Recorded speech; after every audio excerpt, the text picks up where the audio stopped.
Sejam bem-vindos ao Actian, caçador supremo da antiguidade. Evidentemente não é o viado que decidiu ter um podcast que versa sobre comentário humorístico, uma homenagem ao caçador supremo da antiga Grécia que se viu transformado em viado porque viu as nalgas de Artemisa, deus da caça e dos cães de caça, fazendo com que a matilha de Actian se virasse contra ele. Assim que se transformou em viado, aquilo que mais amou virou-se contra ele. Os bastidores de um dos versos mais conhecidos e citados de Camões, o amador transforma-se na coisa amada. Mas há um momento em que a coisa amada ganha dentes e abocanha-nos até à morte, que pode ser belo à sua maneira. Para tirar o elefante da sala, lá longe há um tipo a martelar. Agora calou-se, mas achei por bem explicitar isso, talvez diminua a minha ansiedade. Lá longe a martelar sabe-se lá o quê, talvez um farreiro anacrónico. E eu, se fosse Pitágoras, conseguia fazer uma relação entre o tamanho do martelo e a música produzida, fazendo com que não produzisse em mim qualquer surpresa e talvez abafasse esse tipo de ansiedade. Mas eu não sou um sábio. Eu sou um sujeito com o microfone a 2 ou 3 dedos dos beiços. E isso confere-me que humildade. Vamos lá ver, é um tipo que está lá ao longe a martelar, agora calado, e faz com que, interiormente, eu às vezes fecho os olhos a gravar o podcast, pareça que eu tenha um pica-pau cá dentro. O Pinóquio tem um grilo, eu tenho um pica-pau, não sei se é melhor, se é pior. Feito este preâmbulo, ataquemos o que ficou em aberto no episódio anterior. Vamos falar palavrosamente sobre Mel Brooks.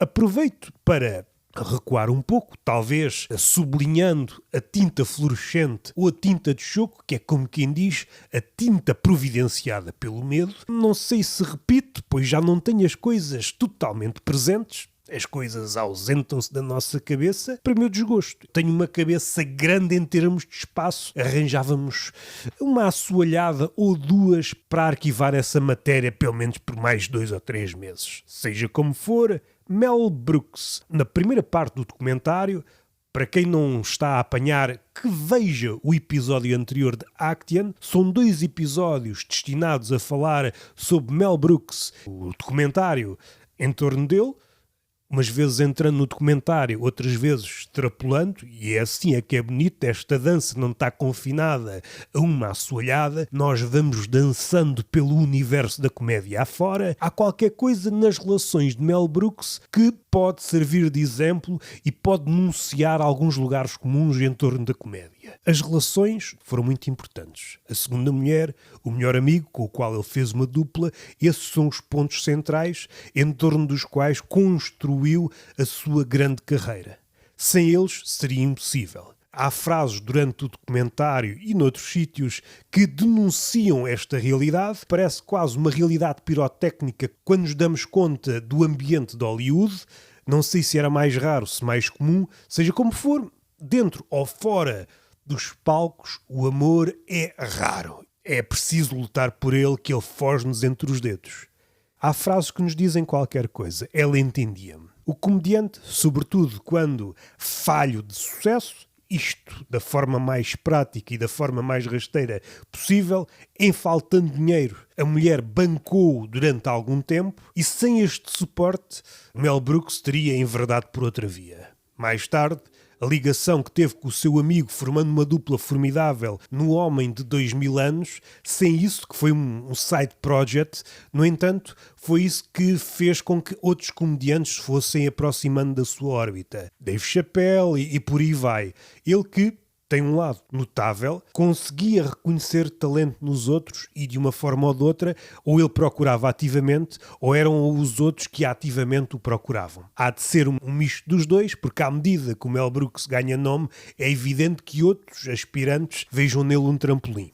Parece-me que não estamos com qualquer enguice intelectual quando falamos destes assuntos. O Chappelle aparece num filme à volta do Robin Hood, se a memória não me falha, mais no universo do Mel Brooks ou fora. Mais à frente poderei falar talvez do David Lynch, o que exibe outro lado do Mel Brooks e o lado venenoso de uma indústria ou de uma arte que mais não faz que encasular a alguém, por muito prodigioso, por muito que ganhe braços e pernas e esperneie por várias áreas e que seja sempre outra coisa, ele vai acabar sempre enjaulado.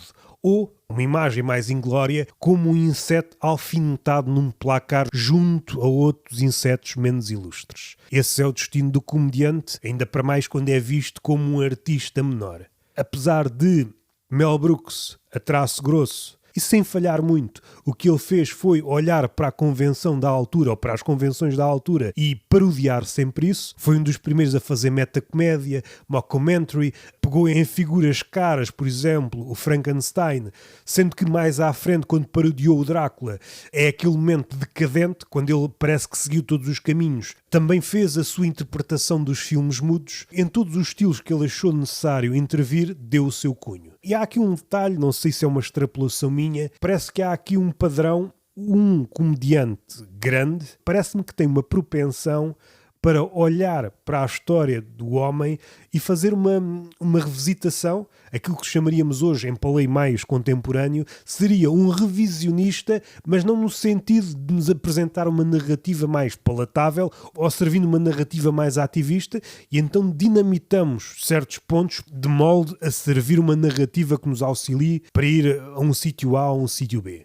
Assim, de um bocado do abstrato, há o filme do Mel Brooks que retrata a história do homem. É impossível retratar a história do homem, há sempre qualquer coisa que falha. Até mesmo é o grego ou é o antigo, Plínio o Velho, quando ele faz a história universal. Evidentemente há ficções, seria um filme interminável se nós quiséssemos retratar a história do homem, até porque não está fechado. Ao contrário de Adorno, a história não acabou, continua. Não podemos crer que com o Holocausto demos o ponto final na história do homem. O século XXI tem-nos mostrado ao chapadão, que é a melhor forma de entranharmos os acontecimentos, ainda há muita coisa para contar. E aqui há uma divisão das águas, que tanto pode ser escolas políticas como escolas artísticas. Para simplificar, há duas escolas. A escola segundo o lema já tudo foi feito, e a escola segundo o lema, no qual eu me incluo às vezes bêbado, outras vezes sóbrio, ainda está tudo por fazer.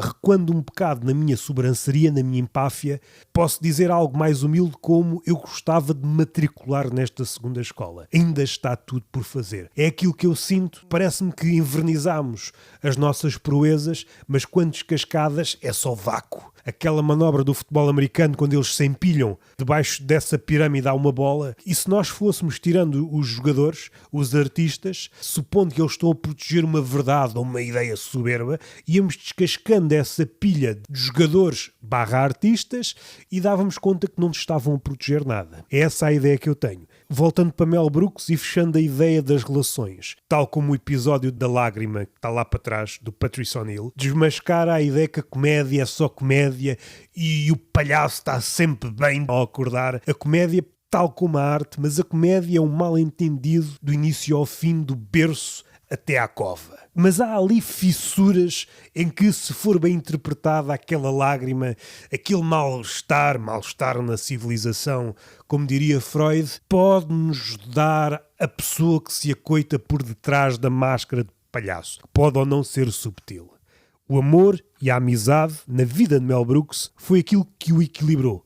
Tirando isso, não existia Mel Brooks.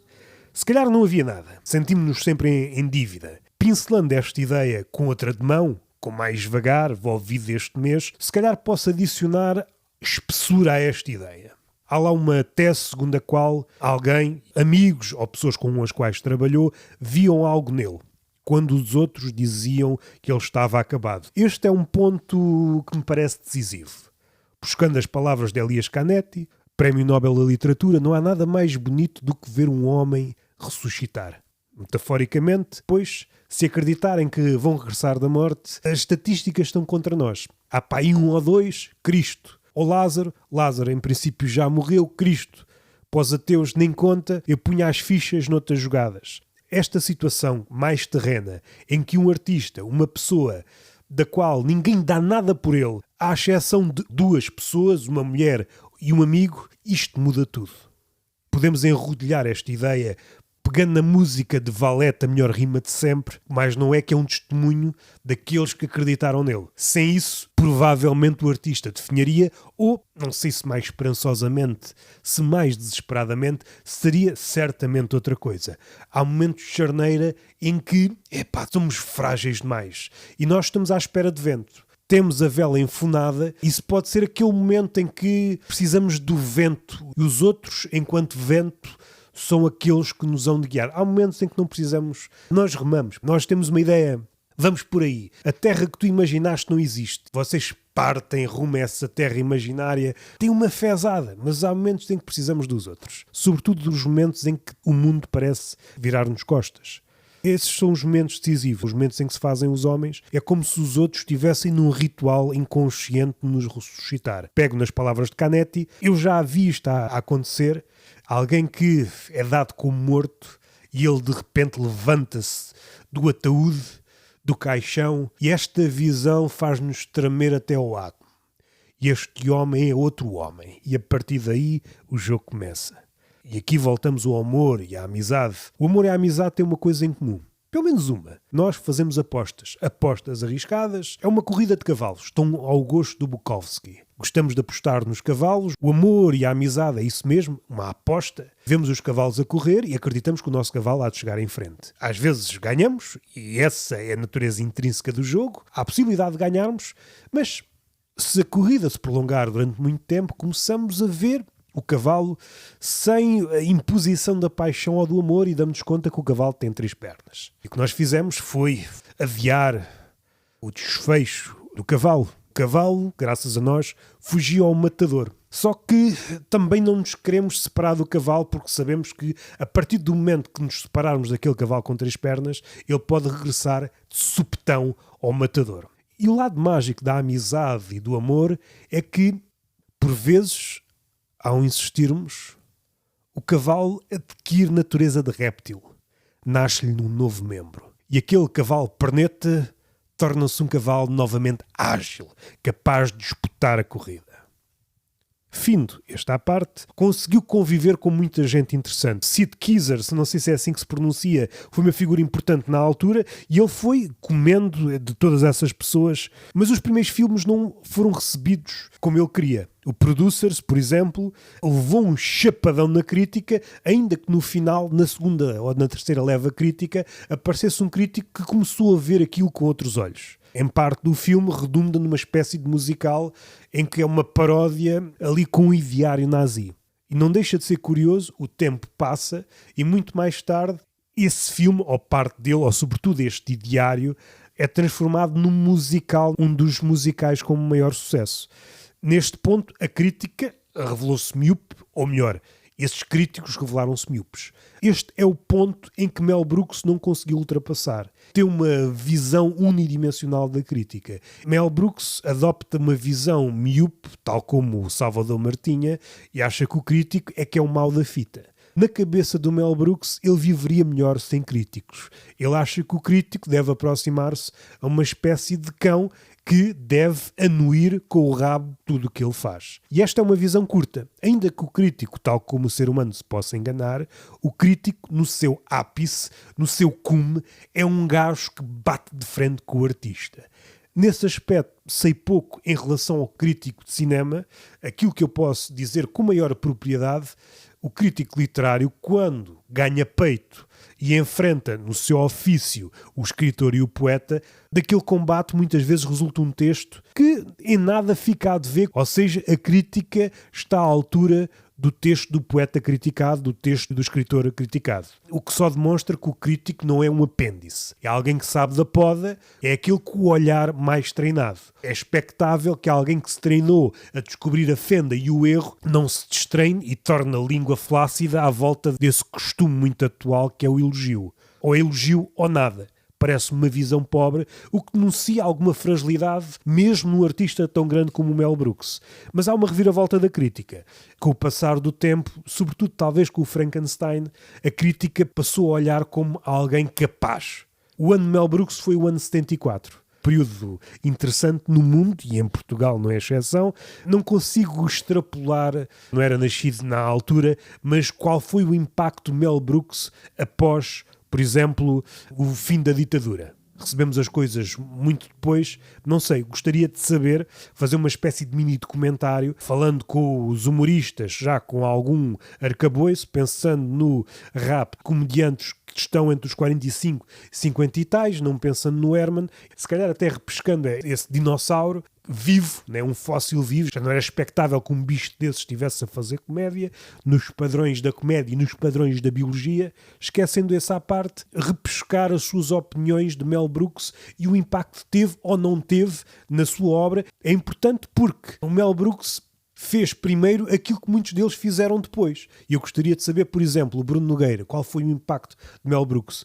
Ele que tanto espraiou na abordagem da metacomédia. O Mel Brooks fê-lo primeiramente. Naquela paródia sobre os westerns, há um ponto em que aquele filme irrompe num estúdio. Ainda que o Woody Allen, não sei se o fez primeiro, mas há ali coisas antes. Mas desta forma tão tonitruante e precinto naquela altura, tão in your face, mas o in your face da altura é subtil aos nossos olhos, o que não deixa de ser curioso. A atenção que damos ou não damos a determinada coisa torna a coisa escancarada ou subtil.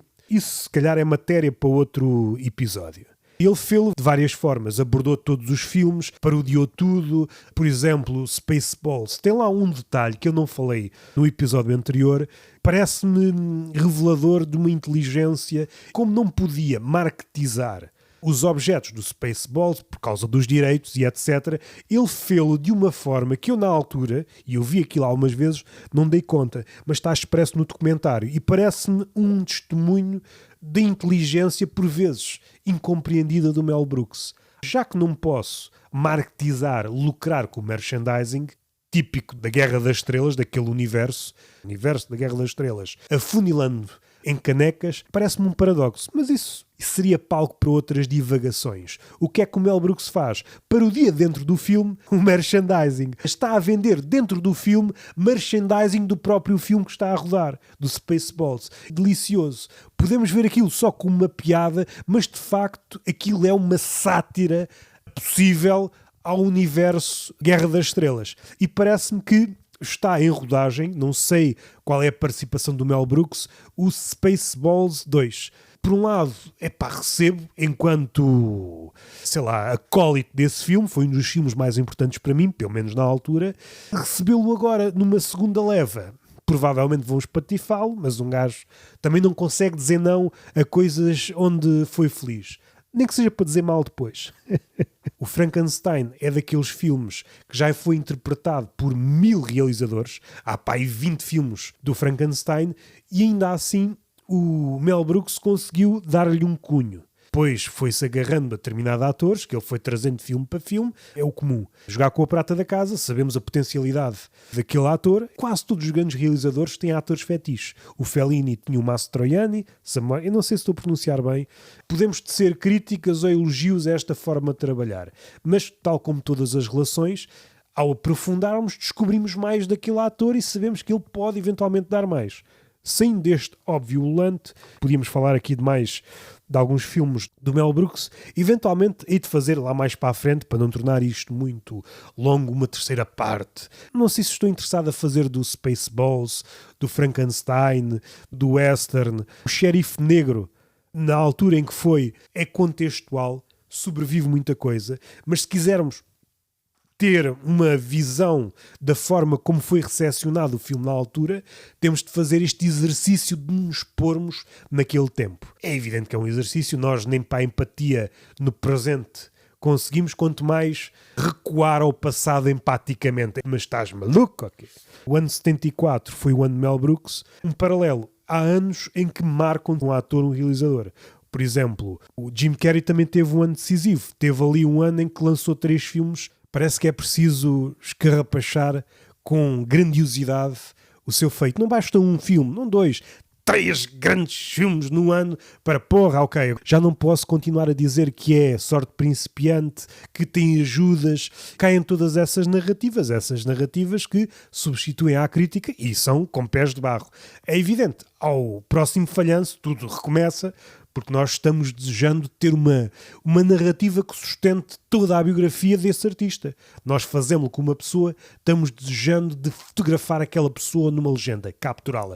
Esta pessoa é isto, e só faltava pegar na pessoa pelos clarinhos e pô-lo no museu e associar essa pessoa à nossa legenda. Foi pintada por mim ano X, 2026. Já que estamos no presente. Voltando, o Mel Brooks formalizava as observações sob a forma de piada. E o sabor podia oscilar, podia ser algo mais intelectual ou mais rasteiro. Ele faz questão de dizer no documentário que, entre as duas hipóteses, prefere o rasteiro se o riso for servido em pratadas grandes. Este detalhe, se for desdobrado, dá-nos aqui um recanto da forma de pensar do Mel Brooks e às vezes de outros comediantes. Há comediantes mais formatados e que piada rasteira, não conseguem, a não ser com um golpe de asa, sair deste campeonato. Ora, o Mel Brooks não é um comediante deste calibre. É um comediante que consegue fazer piadas mais elaboradas com referências da alta cultura e da baixa cultura, sendo que, olhando pelo prisma de eficácia, prefere as piadas mais rasteiras. Ainda que ele tenha referências pesadinhas, seja de literatura, parece-me que percorre todas as camadas. Não fazendo um julgamento para isso, teríamos de exemplificar esta piada com estas referências e esta piada com estas referências mais populares, onde é que uma piada ganha a outra, onde é que elas são iguais, onde é que há aqui um artifício que a mascara enquanto superior. Aí perderíamos mais 10 ou 20 minutos.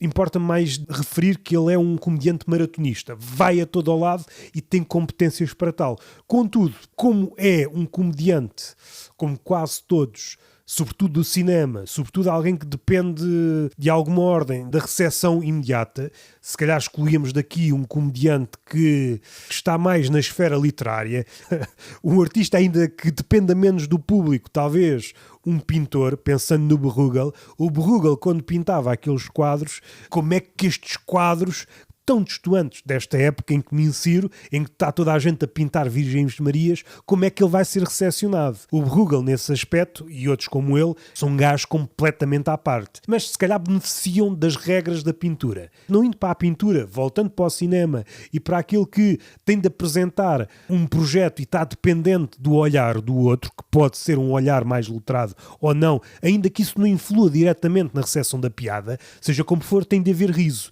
independentemente da habilitação literária, aquilo tem de provocar um riso. O escritor, por exemplo, sem ter a sua obra transformada em imagem, ainda assim tem uma margem. Por exemplo, o Cervantes, ainda que seja de outra época, ainda que seja anacrónico estar a fazer essa comparação, mas não me parece que ele esteja preocupado, qual comediante stand-up, a ter uma punchline de tempos a tempos. Podemos dizer, nos moldes atuais, que é produtivo, é eficaz, no entanto faz com que certas piadas não amadureçam. Há piadas que precisam de outro temperamento. Teríamos de ir buscar um escritor como o Stern, que está nos antípodas da concepção da piada, que é linha a linha burilada, como o Seinfeld, à falta de exemplos melhores e até literários. A concepção de que cada palavra conta e todas elas fazem com que a frase ganhe um gume. Ora, isso é uma escola, há outra escola, aliás, há mais escolas, mas uma escola que está nos antípodas é o Stern. Nós, quando nos embeiçamos pela ideia de o menor número de palavras para dizer determinada coisa, uma concepção parecida à da poesia, o menor número de palavras para dizer determinada coisa, mas de uma forma que nunca foi dita, podemos estar a falar de um assunto que já foi comentado por 1000 poetas, mas dizemos de uma forma, tal forma magistral, que a nossa forma é aquela que vai ficar a ecoar para sempre. Por exemplo, uma concepção, vou buscar o poeta barra comediógrafo barra, sei lá, comediante. O Terêncio, que é um comediante negro, cartaginês, se a memória não me falha, que nos chegou a alguma coisa. Era um comediante mais ou menos sisudo, mas esta frase que se não soubermos a sua origem, que vem do comediante ou um comediógrafo, como se dizia antigamente, é uma frase com um cunho, digamos, filosófico. Não me quero espraiar muito, até porque teria de explicar o que é que eu quero dizer com filosófico. Filosófico ou poético são palavras usadas à desgarrada nestes últimos dias. Quando não sabemos o que dizer, já ouvi pessoas importantes na televisão a dizer, são curtas, atualmente são curtas, antes precisaríamos de esgotarmos todas as possibilidades, era a cereja no topo do bolo de uma descrição robusta. Hoje essas palavras são usadas, filosófico ou poético, numa situação específica, falta de fogo. Falta de talento, falta de unhas, falta de pulmões para tentar rodear com os nossos passos, transformarmos-nos em etíope várias voltas ao objeto, à cena, para que nenhuma face oculta desminta as nossas palavras. Ainda que, um pouco antes de cartografarmos até ao átomo, temos de dizer qualquer coisa, senão ficamos paralisados pela informação. Uma medusa. Temos de parar um bocadinho antes da totalidade, para que possa surgir uma metáfora. Podíamos dar largas aqui uma ideia que eu hei de explorar mais à frente, a inabilidade do comediante atual de usar metáforas. Precisa que um comediante cimeiro diga uma e ele vai repescando.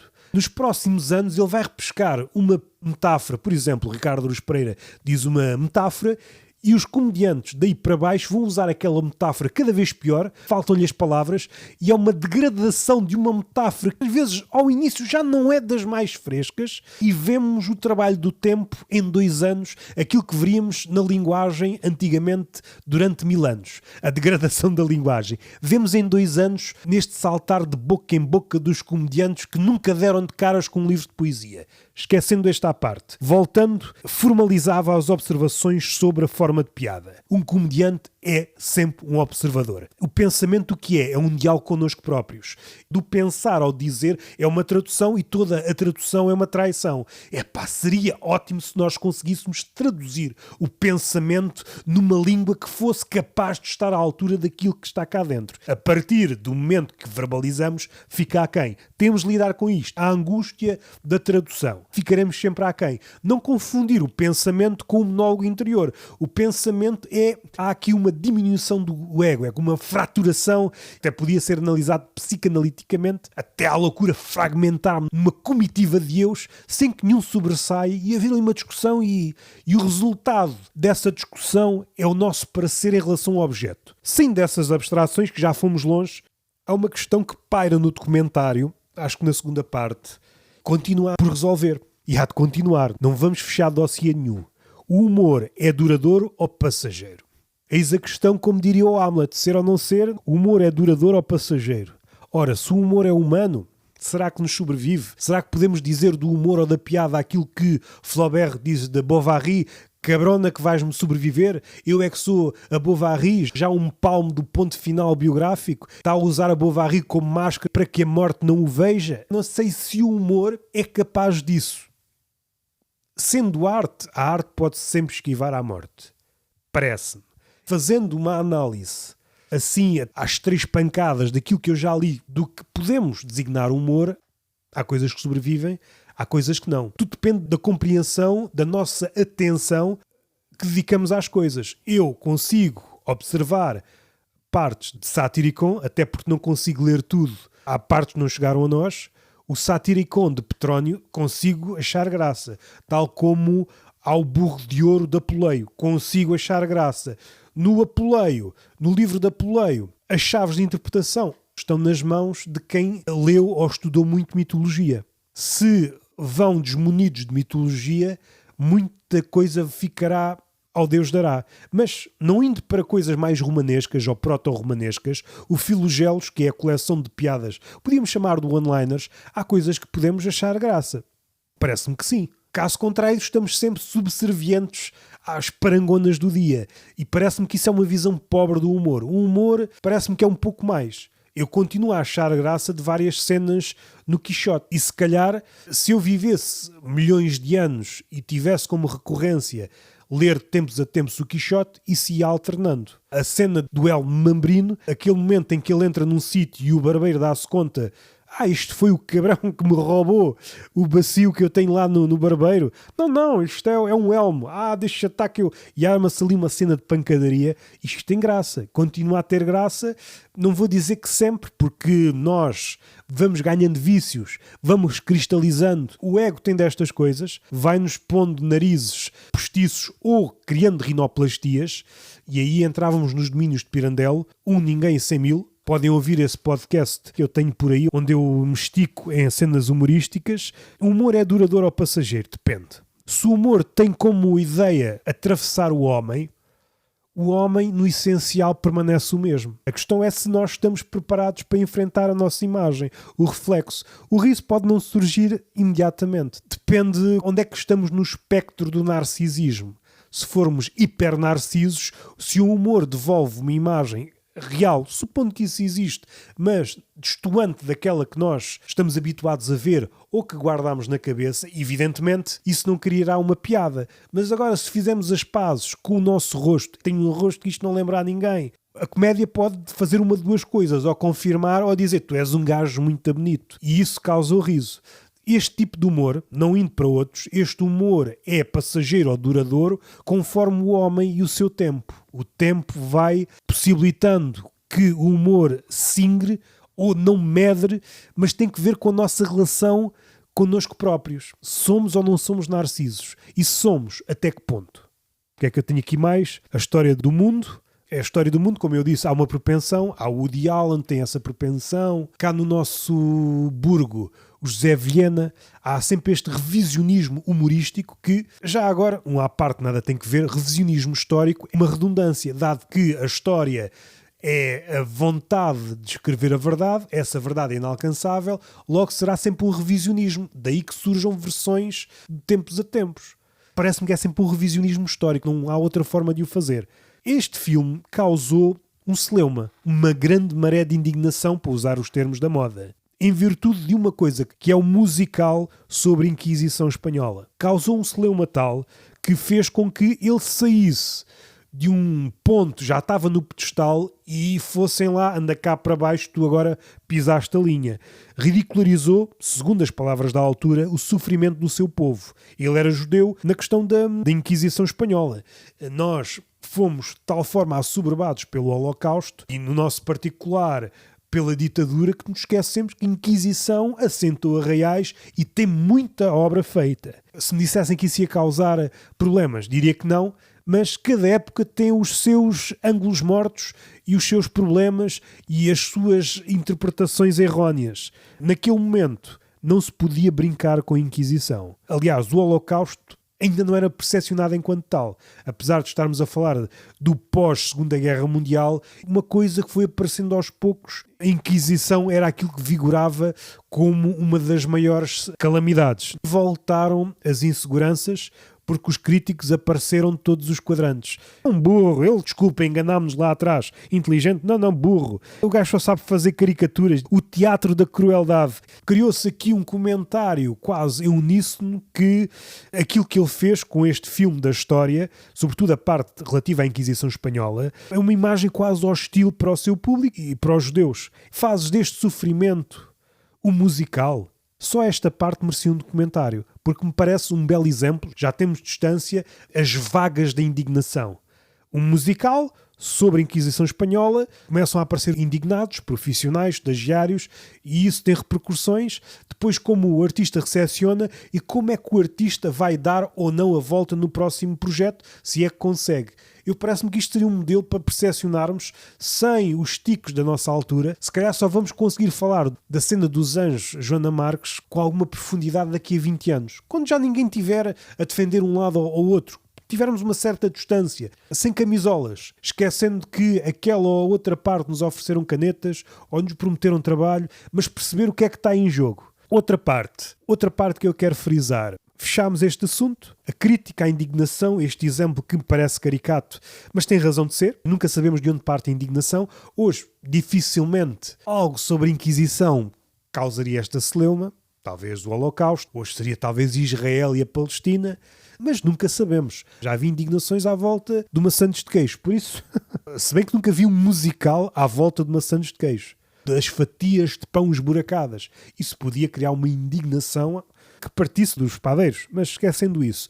Outro aspecto, o lado venenoso de começarmos a criar carreira, ganharmos nome, vamos sendo engaiolados, por muito prolixos que sejamos, este é aquele, é humorista disto e daquilo, e não é expectável que sejamos outra coisa. Por vezes somos só aquilo. Por vezes fomos categorizados, o biólogo fez um bom trabalho, disse o nosso nome em latim, estamos arquivados no sítio certo, estamos nas coordenadas certas para a nossa espécie. Outras vezes há um lado que não mostramos e que é dissonante. Se fosse exibido, destruía a própria imagem e, em termos de carreira, podia até ser danoso.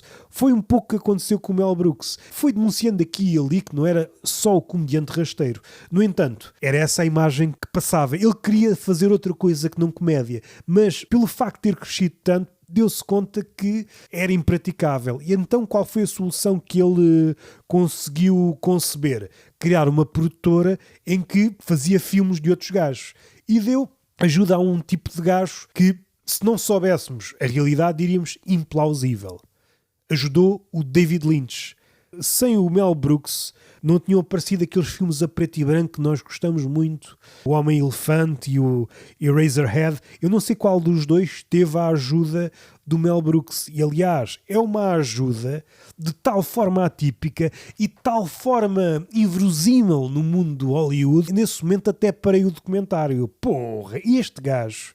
Ainda hoje, fazendo uma à parte, há tipos a quem o dinheiro não era aquilo que mais interessava. Isto pode parecer destoante no meio do Hollywood, mas deixem-me sonhar um pouco. Conheci uma figura que era um médico numa zona aqui do Algarve, que é Alcotim. Assim que chegou, transformou aquela vila.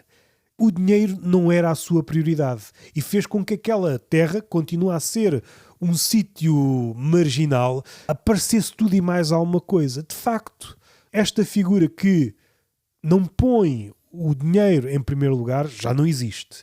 E Mel Brooks, evidentemente que este tipo de comentários atuais fazem questão de polir a figura, esquecendo que é um ser humano, logo tem um lado negativo. É sempre aquele lado negativo ao qual adicionamos logo o lado positivo. Ai, teve um divórcio, mas porra, conheceu o amor da vida logo a seguir. Não houve aqui um período premeio em que ele teve a seduzir o cano de uma pistola. Nada. É sempre uma transição que nós não conseguimos saborear a noite como deve ser. Não comas isso tudo. Temos aqui um prato melhor. É sempre para servir uma espécie de... O gajo não é unidimensional, também sofreu, mas olha aqui o lado bom. Esquecendo isso, sem o Mel Brooks, o David Lynch provavelmente não teria aparecido. Esteve por trás de alguns dos filmes do David Lynch e nem está referência nenhuma a ele. E este é o ponto. Quem é que faria isto atualmente? Sem teres obra para mostrar, ou muito pouca, quem é que aposta em ti? Não sei se pensou nisto de forma tão clara, se é instintivo, mas de facto foi aquilo que fizeram com ele. Apostaram nele e viram nele alguém que mais ninguém viu, e isso fez com que ele se tornasse na pessoa em que se tornou na comédia, no mundo dos filmes, em Hollywood. Ele fez a mesma coisa com o David Lynch. O David Lynch é uma figura diferente. Parece que juntar o Mel Brooks e o David Lynch na mesma sala, isto é estranho, não é? O Mel Brooks compreendia, ou pelo menos dava largas a que o David Lynch pudesse experimentar. Por vezes também há esta relação venenosa, eu deixo-te, mas segundo este guião, estrafegando logo a obra do artista. Por exemplo, com o Woody Allen, no primeiro filme, eu não me recordo, o primeiro filme que sai da sua obra, ele deu-se conta, não, eu tenho de controlar esta merda toda. Foi um aviso, se eu deixo o controle nos outros, fodem-me tudo. Por exemplo, o Woody Allen conseguiu fazer logo isso, no Inimigo Público, se a memória não me falha. Há realizadores que não conseguem, têm que estar sempre a fazer esse jogo, agora mais para eles, agora mais para mim, e é sempre este jogo. Há mais exemplos. O Mel Brooks foi muito importante para pessoas que de outra forma não teriam criado obra, e pessoas muito diferentes que dificilmente associaríamos ao Mel Brooks. Um olho para a arte, um olho para a ajuda, e de facto, não sei se vou arriscar, parece-me um gajo porreiro. Um gajo quando gosta do ofício, o dinheiro cai, o nome cai. Fala-me sobre isso. Não tens obra, mas a forma como estás a falar da tua ideia, o entusiasmo, é que o entusiasmo e a paixão sobre determinada coisa é tão raro, às vezes basta isto. É evidente que não pode ser uma performance, e daí que seja preciso falar algumas vezes para perceber se essa paixão resiste, se tem pernas para andar, mas a paixão é tão rara Quando um gajo dá de caras com outra tipa com paixão, se pudermos ajudar dentro das nossas possibilidades, anda cá, vamos fazer qualquer coisa antes que essa paixão evapore. Nós não somos figuras de cera, de hoje para amanhã desaparecemos, vamos fazer qualquer coisa da qual nos possamos orgulhar mais tarde. Vamos fazer qualquer coisa da qual nos possamos orgulhar mais tarde. Essa é a obra paralela do Mel Brooks. Eu não estou a par da lista extensa de filmes que saíram da produtora dele, só a questão do David Lynch, mas há mais. Isto é uma obra paralela. Ele criou-se enquanto artista, começou como guionista, ator, realizador, mas como se isso não bastasse, deu palco a outros que de outra forma não teriam. Para mim está a par da própria obra do Mel Brooks. E é o que falta. Não faltam gajos que de uma forma ou outra construam obra boa, má, mediana, mas gajos que estão numa posição confortável, deem a mão aos da nova geração, sem pedir nada em troca, pelo amor da arte, porque sabem como isto é fugidio. Isso aí é raríssimo. Mais à frente temos um momento que é quase típico em todos os artistas, o da decadência. Se ele foi inovador na paródia do Frankenstein ao parodiar Drácula, mostrou que estava mais gasto. E depois tem aquela fase, eu acho que o Mel Brooks nisso é muito parecido ao Groucho Marx. O Groucho Marx, tal como o Mel Brooks, beneficiou pelo menos 2 grandes pontos em que houve um revivalismo. Por vezes os artistas têm um revivalismo, agora é bom novamente. Mas quando isso acontece já o artista está morto. O artista não pode ver novas gerações apreciarem e darem outra leitura sobre o seu trabalho. O Mel Brooks teve isso em vida, não sei se morreu entretanto, o gajo já está velhote, mas acho que não.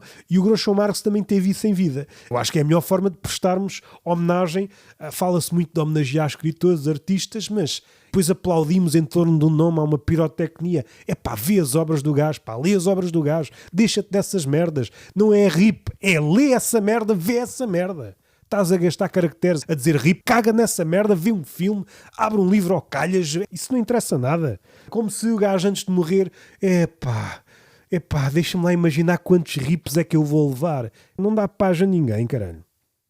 Se tivéssemos de traçar um diagrama muito simples de Mel Brooks, da vida de Mel Brooks e a comédia, sendo que Mel Brooks é aquele exemplo, é difícil separar a comédia da vida, entrelaça-se, e a comédia, ainda que todo o artista digno desse nome consiga interpenetrar, ou melhor, não tem outra solução.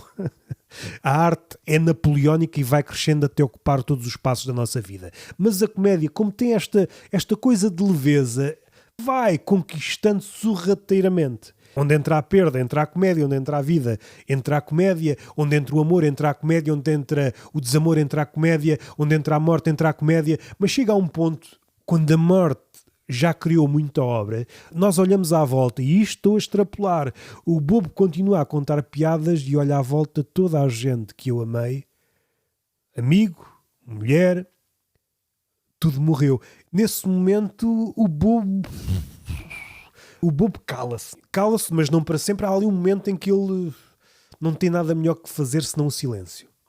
Para ganhar fogo. Eventualmente irá fazer mais piadas, nem que seja ruminar o passado. Se o propósito do Mel Brooks é a comédia, ele fê-lo, cumpriu-se. No entanto, ele está no centro de um cemitério, a sua vida, as baixas não param de aumentar. Há qualquer coisa que diminui a comédia. A comédia pode ser mais fina, mas aquela gargalhada que está presente, por exemplo, nos livros gregos, o riso indistinguível dos deuses, que o homem tenta igualar, mas nunca chega, vai sendo um riso cada vez mais contido. Quando o homem, enquanto ilha, para parodiar aquela ideia de John Donne, o poeta metafísico, o homem não é uma ilha, mas se um homem viver até aos 90 anos e estiver rodeado de morte por todo o lado, esse homem tornou-se uma ilha. Pode haver comédia, mas a comédia nasce cadavérica. Nasce cadavérica. Foi um bom documentário. Aconselho-vos a todos. Até ao próximo Action. Sigam-me nas redes sociais. Deem estrelinhas a este podcast e aos outros que eu tenho. Mensalmente há de sair o novo Action. Se bem que estou de férias, pode ser que surja aí um inesperado. Este episódio deu-me gozo e fechamos o capítulo de Mel Brooks. Eventualmente, daqui a uns meses, vou pegar num dos filmes e vamos incidir o olhar num deles. Até à próxima. O meu nome é Roberto Camito E este foi mais um Actian.